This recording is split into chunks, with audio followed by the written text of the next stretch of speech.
போறங்கிறது ஒரு பெரிய மனசுதான். அது நினைக்கலாம். ஏன்னா அவங்க இன்னைக்கு உள்ள ஜெனரேஷன்ஸ் எப்படி இருக்குன்னு உங்களுக்கு தெரியும். இதுல நீங்க இந்த 7 நாள் முகாம்ல நீங்க நிறைய கத்துக்க போறீங்க. அது உங்களுக்கு வாழ்க்கையில ஒரு பெரிய ஒரு பண்பட்ட தன்மை, அதாவது மெச்சூரிட்டியை கொடுக்கணும்னு நான் நம்புறேன். அவர் ஏற்கனவே நம்ம விவேகானந்தர் அவர் சொல்லுவார்ல, இளைஞர்களை என்ன சொல்லியிருக்காரு தெரியுமாடா? உழைப்ப கண்டினியூஸா எழுமின் விழுமின் உழைமின். என்ன அர்த்தம்? Until you achieve your goal, அதாவது உன்னுடைய இலக்கை அடையும் வரை உழைத்துக் கொண்டே இரு. இப்ப நீங்க அவங்க எல்லாம் அப்படி உழைக்காமலாம், இப்ப ஐயா சொன்னார் ஐபிஎஸ் ஆனாங்க, நான் சொல்ல நினைச்சேன், அவர் கணேசமுருகையா சொல்லிட்டார்.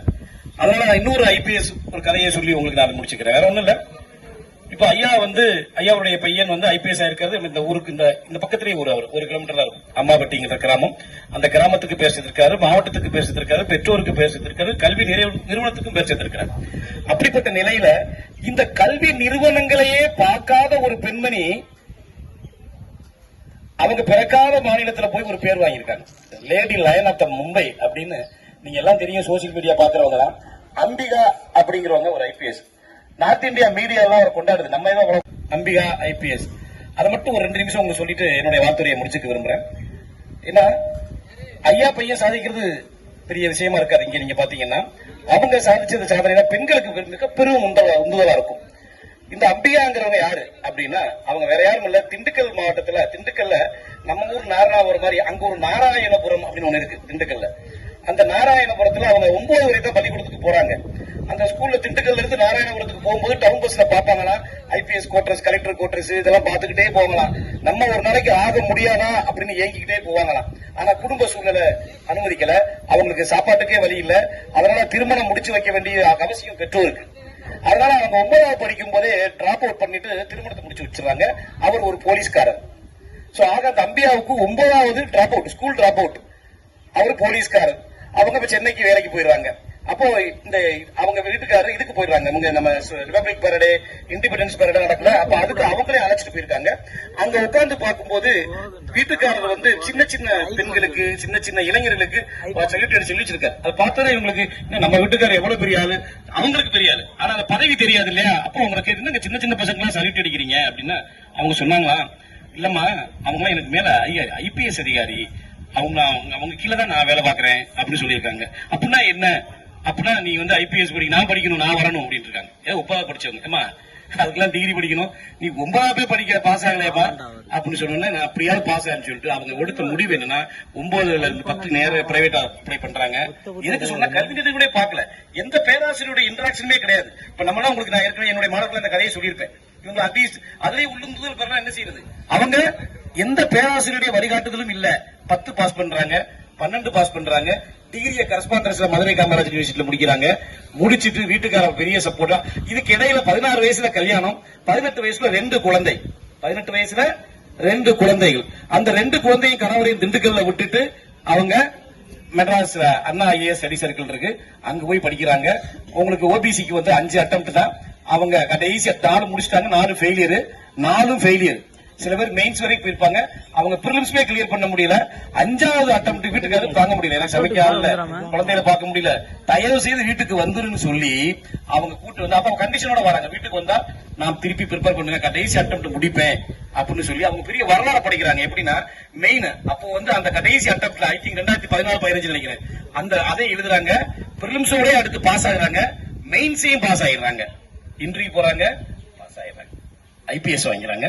மும்பையில போஸ்டிங். மும்பையில பெரிய பெரிய இருப்பாங்க, பெரிய பெரிய ஐஐடில இதுல படிச்சாலுங்களே சமாளிக்கிறது கஷ்டம். அவங்க இன்னைக்கு நீங்க சொல்லல, எவிடன்ஸ் கதை இல்ல இது, நம்ம நீங்க சோசியல் மீடியால போட்டாலே அவங்க பேசலாம் ஹிந்தியும் ஆங்கிலமும். நீங்க எல்லாம் கல்லூரிக்கு வந்திருக்கீங்க, உங்களுக்கு அப்படியே வெறி கொண்டு எழணும்.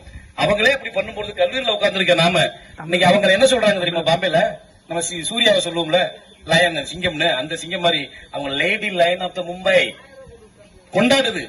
அவ்வளவு டெரரா இருக்காங்க. இறங்கி அவங்க தமிழ்நாட்டை வேலை செஞ்சா கூட பரவாயில்ல, அவங்களோட மொழி பிரச்சனை இருக்காது அப்படின்னு அந்த ஹிந்தியும் ஆங்கிலத்தையும் கத்துக்கிட்டு அவங்க இன்னைக்கு மும்பைல நம்பர் 1 ஐபிஎஸ் இருக்காங்க. இது நான் ஏன் இங்க பெருமையோட சொல்ல வரேன், பெண்களுக்கு ஒரு உத்வேகமா இருக்கணும். அது மாத்திரம் இல்லாம ஒரு கல்லூரியே பாக்காதவங்க, நம்மள மாதிரி கல்லூரி பேராசிரியர் அவங்க எதுவும் கேட்டதுக்கான வாய்ப்புகளே இல்ல. வேணா அவங்க அண்ணா ஐஏஎஸ் சர்க்கிள்ல பேராசிரியர் பாடம் எடுத்திருப்பாங்க, மற்றபடி அவர் படிப்புல எல்லாமே தொலைதூர கல்வி. BA வரைக்கும் தொலைதூர கல்வி அதுல படிச்சு அவங்க அவ்வளவு சாதிக்க முடியும்னா நீங்க எல்லாம் எங்க இருக்கீங்கன்னு பாத்துக்கங்க உங்க லெவல்ல நீங்க. அதனால தயவு செய்து இந்த இளைஞர்கள் நீங்களும் வந்து இந்த நீ சோசியல் மீடியால இருக்கும் எல்லாம் பாருங்க, அவங்க பேசுற பேச்சுல பார்த்த உடனே உங்களுக்கு இன்ஸ்பயர் ஆகும் கண்டிப்பா. அதை நமக்கே வந்து அதெல்லாம் மிஸ் பண்ணிட்டு போ எவ்வளவு பெரிய இது அவங்க சாதிச்சிருக்காங்க, அப்போ எவ்வளவு பெரிய வெறி தாக்கம். அதான் சொன்னேன், விவேகானந்தர் சொன்னார் இல்லையா, எழுமின் விழுமின் உழைமின் உன்னுடைய கோலை அச்சீவ் பண்ற முறைக்கு உழைச்சிக்கிட்டே இருக்கும். இதுல முக்கியமா என்ன தெரியுமா, இந்த ஆர்ட் ஆஃப் லேசினஸ் அப்படின்பா ஒரு லைப்ரரி மைண்ட் ஒருத்தர் எழுப்பார். அதுல அவர் சொல்ல வரது ரொம்ப கருத்துக்கு எளிமையா முடிஞ்சா படிங்க. அதுல அவர் சொல்ல வர ஒரே ஒரு வார்த்தை தான், அது நம்ம தமிழ்ல அடிக்கடி கேள்விப்பட்டிருப்போம், ப்ரொக்ரஸ்டினேஷன் சொல்லுவாங்க, தாமதப்படுத்துதல். அதான் இட் வில் மேக் யூ ஃபெயிலியர்மாங்க. இதுக்கு அதைத்தான் தமிழ்ல சொல்லுவாங்க, நன்றே செய் அன்றே செய். புரியுதா உங்களுக்கு? இப்ப நல்ல விஷயம் எடுத்திருக்கீங்க, இன்னைக்கு இந்த ஊருக்கு சேவை செஞ்சு வந்திருக்கோம்னா அதை உடனே நாளைக்கு பார்க்கலாம் டோன்ட் போஸ்ட்போன் இட் அப்படிங்கறதா. நன்றே செய் அன்றே செய். இந்த போஸ்ட்போன்மெண்ட் இருக்கு போதுங்க, நாளைக்கு செய்யலாம் அப்படி பார்க்கலாம். அவங்க தான் முழு சோம்பேறி. எவன் ஒருத்தர் நினைச்ச உடனே செய்யறாங்களோ அதுதான் அவர் சொல்லிருக்காங்க, procrastination will make you failure. தோல்வியை தான் ஏற்படுத்தும். அதனால நீங்க எதை நினைச்சிட்டாலும், ஒரு வியாபாரமோ இல்ல ஒரு தொழில் சார்ந்த படிப்புகளோ அல்லது உங்களுடைய இந்த நம்ம சொன்னோம்னா ஒரு மோட்டிவேஷன், ஐயா பையன் எப்படி IPS ஆனாரு, சாதாரண வந்திருக்க முடியாது. ஏன் நான் கம்பேர் பண்ணி சொல்றேன், நான் இதை சொல்ல நினைக்கல, ஐயா சொல்லணும் ஞாபகம் வந்துருச்சு. ஐயாவுக்காவது அவருக்கு வழிகாட்டிக்கு இருந்துச்சு, அந்த அம்மாவுக்கு யார் இருந்தா? நான் கேட்கிற கேள்வி உங்களுக்கு புரியுதா? உங்களுக்கு ஐயாவுக்கு வந்து ஒரு பேராசிரியர், ஒரு நல்ல சூழ்நிலை, பல்கலைக்கழக வளாகத்துல வீடு, அதனால பையனுக்கு வந்து மோட்டிவேஷன் வந்துடும்.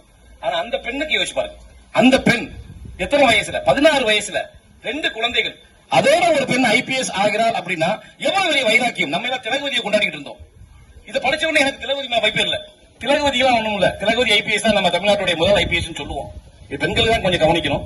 திலகவதி IPS தான் கொண்டாடிட்டு இருந்தோம் ரொம்ப நாளா. அவங்களால பட்டம் படிச்சிருந்தாங்க, குடும்ப சூழ்நிலை காரணமா கணவருடைய நடத்தை குடிகாரா இருந்தனால மாறி போட்டி தேர்வு கடுமையா பயிற்சி பண்ணி படிச்சோம்னு சொன்னோம். ஆனா இந்த அம்மையார் அவங்கள ஓவர்டேக் பண்ணிட்டாங்க. யாரு? Ambika IPS. Also become lady line of the line. நீங்க எல்லாருமே சோசியல் மீடியா பாக்குறாங்கன்னா பார்த்து கன்ஃபார்ம் பண்ணீங்க. அந்த மாதிரி மீடியாக்களை பார்த்து மேலும் மேலும் நீங்க உங்களை வளர்த்துக்கிட்டு அந்த ஒரு மோட்டிவேஷன் தான். அறிவெல்லாம் தேவையில்லை, அறிவெல்லாம் இருந்தாலும் பட்சம்.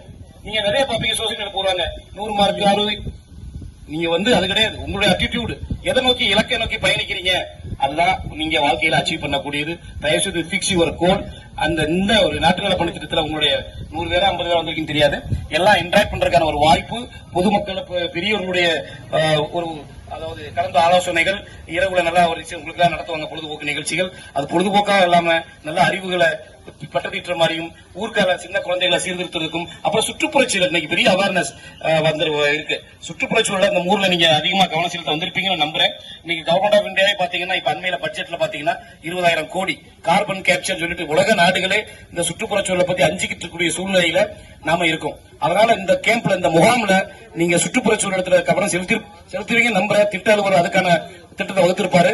அதனால இந்த திட்டம் மிக பயனுள்ளதாக இந்த கிராமத்து மக்களுக்கும் இந்த சமூகத்துக்கும் பயன்படும் என்று பெரிய வாய்ப்பை, இந்த அரிய வாய்ப்பை நன்றி கூறி விடைபெறுகிறேன். நன்றி கூறி நன்றி, வணக்கம்.